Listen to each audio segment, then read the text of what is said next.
Next numerical है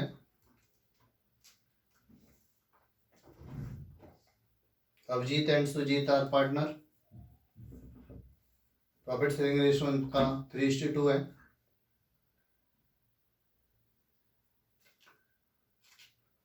और उनका ट्रायल बैलेंस दिया हुआ है और नीचे एडजस्टमेंट दिए हुए हैं। नीचे जो लिंक दिया हुआ है उस पर इसकी जो मैं एग्जांपल करा रहा हूँ उसका पीडीएफ है।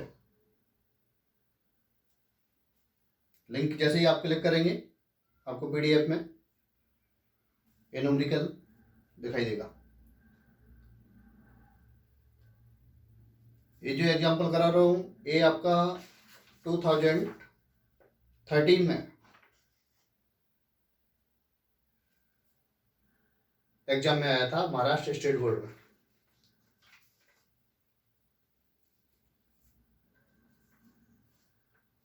एडजस्टमेंट से मैं उठाता हूं, सॉल्यूशन आपके सामने है, मैं आपको समझाता जाता हूं। Closing stock was valued at cost 34,000 and eight market price 40,000।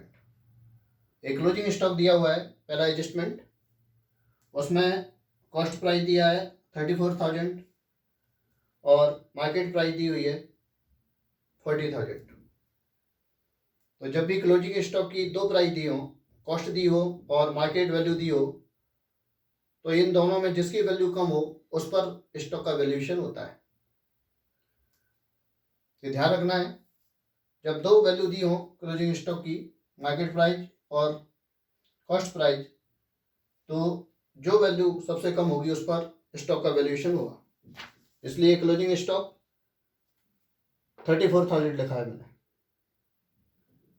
ये एडजस्टमेंट है, दो बार होगा और बैलेंस शीट में देखिएगा ये लिखा हुआ है closing stock 34,000। Okay. Second adjustment, depreciation 10% per annum. किस पर है? प्लांट पर। आप प्लांट देखें, ट्रायल बैलेंस में प्लांट दिया हुआ है 90,000 रुपये। ब्रैकेट में लिखा है एडिशन ऑन 2010 यानी वो कह रहे हैं कि जो आपका प्लांट है, ये देखिएगा, ये प्लांट जो 90,000 का दिया है, इसके उसको दो भागों में पहले डिवाइड करो, ठीक है। यानी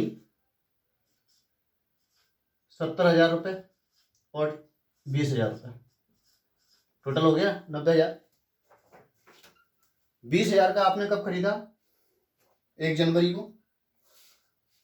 और रेट ऑफ डेप्रिसिएशन कितना है? 10%। तो आप देखें 10% जनवरी से मार्च तक 3 महीने का डेप्रिसिएशन लगेगा। और ये तो पूरे साल रहा अपने पास, इस पर 10%,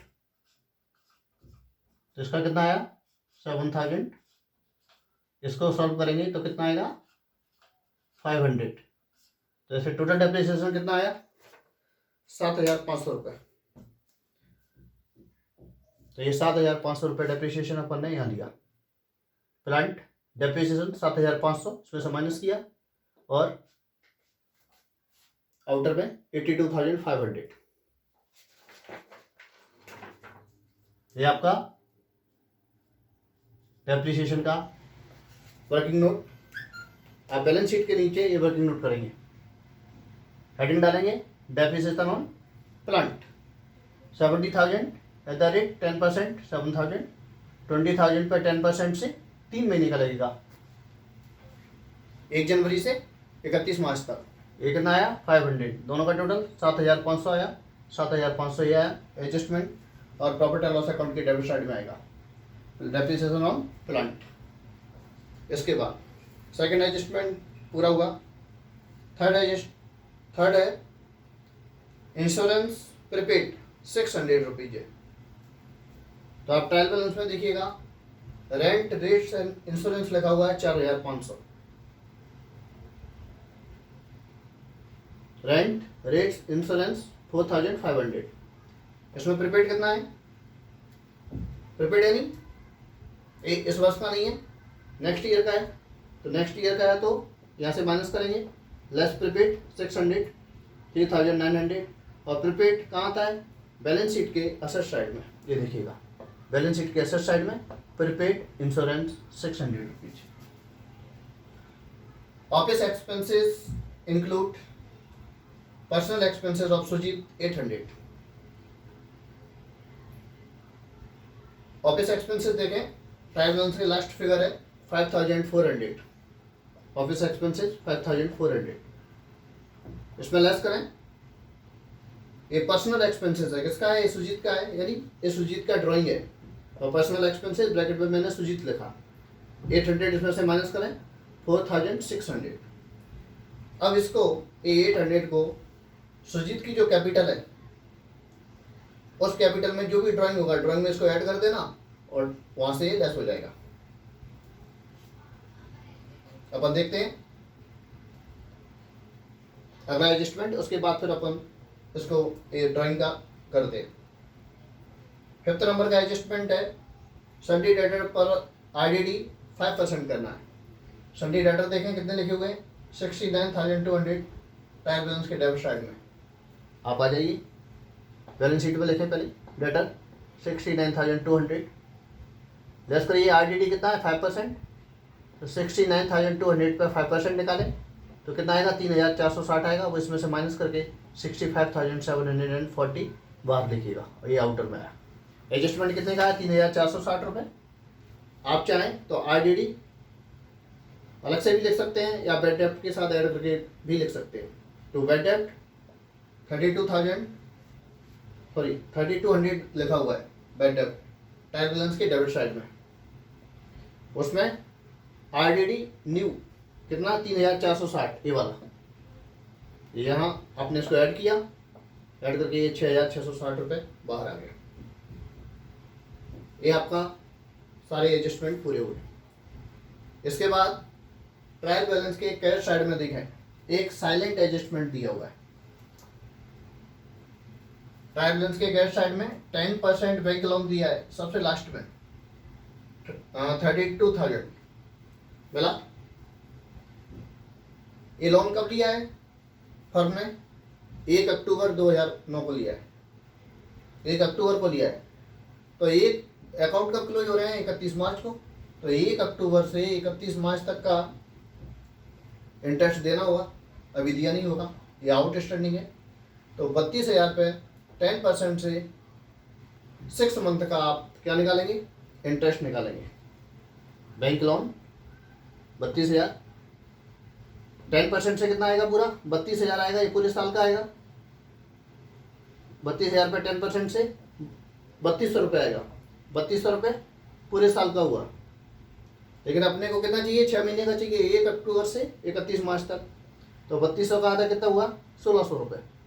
आउटस्टैंडिंग इंटरेस्ट 1600 रुपये, इसमें ऐड कर दीजिए, ये आउटर में लिखिएगा। Outstanding interest on bank loan, ये कहाँ आएगा, प्रॉफिट एंड लॉस अकाउंट के डेबिट साइड में। एडजस्टमेंट है 2 बार होगा, एक बार डेबिट एक बार क्रेडिट। तो outstanding interest on bank loan 1600 रुपये, ये लिखा प्रॉफिट एंड लॉस अकाउंट के डेबिट साइड में। इसके बाद अब आप ट्रायल बैलेंस में जो आइटम है वो सारे के सारे उनकी एंट्री एक बार होनी है। वो trading profit and loss balance sheet जो आइटम जहाँ का है वहाँ उसकी एंट्री पास कर दीजिए। सबसे पहले मैंने कैपिटल का ब्लॉक बनाया, आप देखें कैपिटल।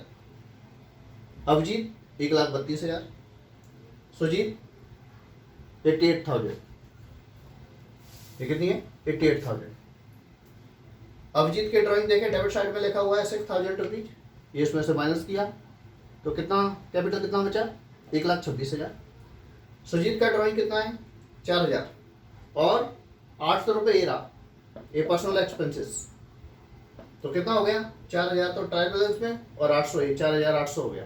4,800 88,000 में से 4,800 माइनस किया तो 83,200 आया। इसके बाद अब डेबिट साइड के सारे फिगर ले लीजिए। ड्राइंग हो गया, लैंड एंड बिल्डिंग 1,70,000 ये लिखा, प्लांट अपन लिख चुके हैं 90,000, इस पर डेप्रिसिएशन माइनस करके आउटर में लिखा। इसके बाद ओपनिंग स्टॉक ये लिखा ट्रेडिंग अकाउंट में 44,000, wages 13,500, cash at bank balance sheet में जाएगी, कैसेट बैंक 6,500, सन्डी डाटा 69,200 उस पर एडजस्टमेंट कर चुके। परचेज 1,22,500 ये लिखा, कैरेज 2,100 रुपये ट्रेडिंग अकाउंट में लिखा, रेंट रेट एंड इंश्योरेंस ये हो चुका है। इसके बाद फर्नीचर 50,000 रुपये, इस पर कोई एडजस्टमेंट नहीं है, सीधा लिख दिया। सैलरी 7,600 रुपये, सैलरी 7,600 ये आपका प्रॉफिट एंड लॉस अकाउंट के डेबिट साइड पे लिखा। ये रहा सैलरी 7,600, बैड डेप्ट 3,200 रुपये ये रहा, ऑफिस एक्सपेंसेस 5,400, इसमें एडजस्टमेंट था वो अपन कर चुके। इसके बाद कैपिटल अकाउंट बता दिया, सेल्स 1,69,000 ट्रेडिंग अकाउंट के कैश साइड में, सिंडिकेटर बैलेंस शीट की लायबिलिटी साइड में देखें ये रहा सिंडिकेटर 81,900। उसके बाद बैंक ओवरड्राफ्ट 80,000, उसी के नीचे बैंक ओवरड्राफ्ट। उसके बाद रिजर्व फॉर डाउटफुल डेब्ट ये प्रोविजन है, ओल्ड प्रोविजन है, प्रॉफिट एंड लॉस अकाउंट के डेबिट साइड कैश साइड में लिख दिया। कैश साइड का आइटम है तो कैश में लिख दीजिए। आप चाहें तो ये 2,000 रुपीज ये जो अपने बैड डेब्ट और रिजर्व फॉर डाउटफुल डेब्ट इनके टोटल में से यहाँ माइनस भी कर सकते हैं, एक ही बात है, कोई फर्क नहीं पड़ता। आपने यहाँ लिख दिया, आउटर में यहाँ लिखा, और जो कैरेट का आइटम है वो कैरेट में लिखा, तो वो भी माइनस ही हो गया। इसके बाद आउट स्टैंडिंग एक्सपेंसेस है, ये एडजस्टमेंट का आइटम है, लेकिन लिखा कहाँ है ट्रायल बैलेंस में। तो जब ट्रायल बैलेंस में लिखा है तो इसकी एंट्री एक ही बार होगी, कहाँ पर बैलेंस शीट में। बैलेंस शीट में 4,600 आउट स्टैंडिंग एक्सपेंसेस। उसके बाद sundry income, income profit and loss account के डेबिट साइड में जाती है, सॉरी कैश साइड में, तो प्रॉफिट एंड लॉस अकाउंट के कैश साइड में जाएगा sundry income 4,000 rupees. Pre received rent ये एडजस्टमेंट नहीं है, ये कहाँ लिखा हुआ है ट्रायल बैलेंस में, इसलिए इसकी एंट्री बैलेंस शीट में होगी। किस साइड कैश साइड है तो कैश साइड इसकी एंट्री हो जाएगी, यानी लाइबिलिटी साइड में प्री रिसीव्ड रेंट 5,000 रुपीज। उसके बाद बैंक लोन, बैंक लोन ये अपने ये कर दिया है, बैंक लोन 32,000 और उस पर आउटस्टैंडिंग इंटरेस्ट। इस प्रकार से ये अपन ने पूरा सारे एडजस्टमेंट हो गए, सारे आइटम हो गए। उसके बाद टोटल करते जाइए, लॉस प्रॉफिट जो आता जाए, इधर ग्रॉस प्रॉफिट आया, लेकिन इस साइड क्या आया नेट लॉस आया, तो नेट लॉस आया तो उनके कैपिटल अकाउंट में नेट लॉस डेबिट कर दिया जाएगा। ये आप देखिए, अभिजीत की कैपिटल 1,32,000, उनका ड्राइंग 6,000 माइनस किया तो 1,26,000 आया, और अभिजीत का लॉस कितना है 2,976 रुपये, ये माइनस किया आउटर में। ऐसे ही सुजीत की कैपिटल 88,000, ड्राइंग 4,800 ये माइनस करने के बाद ये आया, लॉस माइनस किया 81,216 रुपये। ठीक है, बस हो गया, सारे के सारे एडजस्टमेंट हो गए और टोटल बराबर आ गया। टोटल आया 4,09,340 बैलेंस शीट का टोटल आया। तो कहने का मतलब ये है कि पहले एक बार जो प्रॉब्लम है उस पर नज़र डालिए, एडजस्टमेंट पढ़िए और एक एक एडजस्टमेंट पढ़ते जाइए। सबसे पहले एडजस्टमेंट कर दीजिए। क्यों? क्योंकि एडजस्टमेंट करते समय डेबिट क्रेडिट का ध्यान रखना है, एक बार डेबिट करना है, एक बार क्रेडिट करना है, तो ये सारे एडजस्टमेंट डेबिट क्रेडिट अपन करते चले गए। उसके बाद टेंशन खत्म हो जाएगा। फिर अपने को क्या करना है, ट्रायल बैलेंस में जो आइटम है उन वो जानते हैं अपन, एक ही बार उनकी एंट्री पास होनी है। यदि ट्रेडिंग का है तो ट्रेडिंग में करना है, बैलेंस शीट का है तो बैलेंस शीट में, प्रॉफिट एंड लॉस का है तो प्रॉफिट एंड लॉस में। उसके बाद टोटल कर दें, प्रॉफिट निकाल दें, जो भी प्रॉफिट आए उनका जो रेशियो दिया है उस रेशियो में उसको डिवाइड कर दें, और डिवाइड करने के बाद उनके कैपिटल अकाउंट में ट्रांसफर कर दें। अब यहाँ कैपिटल अकाउंट, अपने कैपिटल अकाउंट नहीं बनाया, आप चाहे तो कैपिटल अकाउंट बना सकते हैं। कैपिटल अकाउंट बनाएंगे तो फिर कैपिटल के बैलेंस जो भी आएंगे वो इतने ही आएंगे सीधे सीधे, तो ये बैलेंस डायरेक्ट यहाँ दिए जाएंगे। मैंने क्या किया, कैपिटल अकाउंट के बैलेंस यहाँ लिख दिए, उनका ड्राइंग उसमें से माइनस कर दिया, लॉस माइनस करके बाहर लिख दिया। ऐसे इसका किया, यदि कैपिटल अकाउंट बनाते तो कैपिटल अकाउंट में बैलेंस लिखते by balance BD, drawing debit side में आ जाता टू ड्राइंग, और नेट लॉस भी डेबिट साइड में आ जाता to profit and loss account. उसके बाद बैलेंस निकालते और जो भी बैलेंस आता वो इतना ही आता। तो कैपिटल अकाउंट बनाना चाहे तो कैपिटल अकाउंट भी बना सकते हैं, और इसमें करना चाहे तो इसमें भी कर सकते हैं। इस प्रकार ये पूरा सब अपना हुआ।